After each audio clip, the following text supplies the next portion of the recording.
Continuando con el tema de teorema de Thevenin y teorema de Norton, vamos a analizar el caso de un elemento de carga distinto. Esta vez en el mismo circuito que utilizamos para el ejemplo del video anterior, vamos a cambiar el elemento de carga. Esta vez el enunciado nos pide obtener voltaje de Thevenin, resistencia de Thevenin, intensidad de Norton y resistencia de Norton, pero esta vez para R4. Así que realicemos los pasos. El primer paso es muy sencillo y consiste en retirar el elemento de carga, que en este caso es R4, y marcar las terminales como A y B. Ese es el paso 1. A continuación, paso 2. Hacer cero todas las fuentes de alimentación del circuito y obtener la resistencia equivalente que exista entre las terminales A y B. En este circuito podemos distinguir que R5 está en paralelo con R6, R7 está en paralelo con R8, R1 está en serie con R3 y ese arreglo en serie estará en paralelo con R2. Es decir, R5 y R6 fueron reducidas, R7 y R8 también, R1 y R3 están en serie y ese arreglo está en paralelo con R2 y se le llama R equivalente 4. Aquí podemos observar que estas tres resistencias están en serie y eso será igual a la resistencia de Thevenin y resistencia de Norton, obteniendo su valor de 2205 ohms. Prosigamos con el paso 3. Y este paso 3 es muy ilustrativo para el teorema de Thevenin cuando el elemento de carga se encuentra en serie. Pues aquí observamos que Thevenin nos dice obtener el voltaje que se encuentra entre las terminales A y B.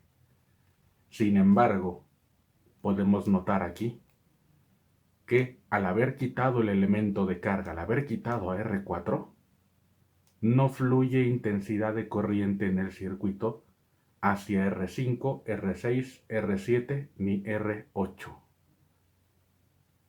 Aquí vemos que R5 y R6 tienen una terminal al aire. Están conectadas entre sí, pero esa conexión entre sí está al aire, no está conectada a nada. Por lo tanto, no fluye intensidad de corriente. Y expresamos eso matemáticamente. Una vez expresado, podemos recurrir a la ley de Ohm, que sabemos que nos dice que el voltaje es igual a la intensidad por la resistencia. Y si la intensidad de corriente de R6 es 0 amperes, también tendrá un voltaje de 0 volts. Y con ello obtenemos la siguiente expresión, que el voltaje que consume R5 es igual a 0 volts. Lo mismo ocurre con R6, R7 y R8. Aquí lo importante es la expresión, el voltaje que consume.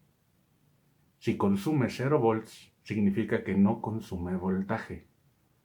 Si no consume voltaje, se estará comportando como un cortocircuito. Y eso significa que podemos reducir a R5, a R6, a R7 y a R8 a sus modelos equivalentes de cortocircuito, porque no están consumiendo ningún voltaje. Y estos, al ser cortocircuitos, podemos unirlos y ahora observamos que para el teorema de Thevenin, el voltaje que existe entre las terminales A y B será igual al voltaje de R2, haciendo la prueba del voltímetro imaginario para este circuito reducido o equivalente. Así que calculemos. Vemos que en este circuito R1, R2 y R3 están en serie, así que obtenemos la resistencia total, y eso lo hacemos para utilizar nuestra fórmula de divisor de voltaje y con ello obtener el voltaje de R2. Y el voltaje de R2 de 6.25 volts será igual al voltaje de Thevenin. En resumen, no olvidemos que cuando nuestro elemento de carga se encuentra en serie, esto es lo que va a ocurrir.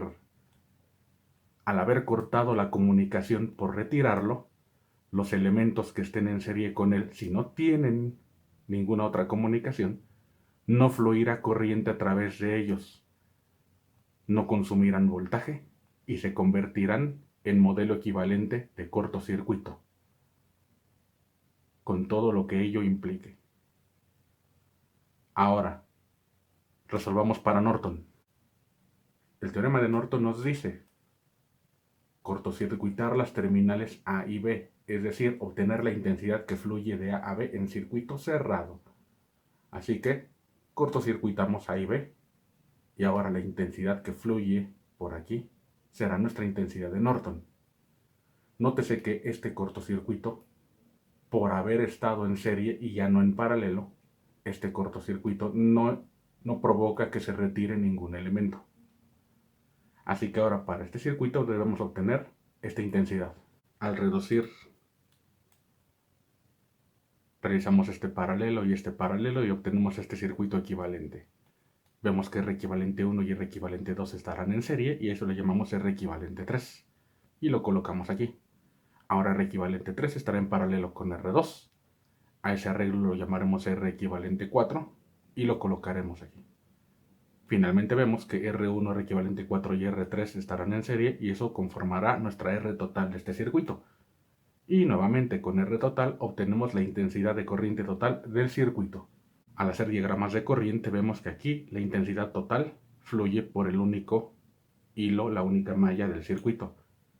Pero al regresar a este modelo, a este circuito equivalente, la intensidad total nuevamente llegará a este punto y se separará en dos.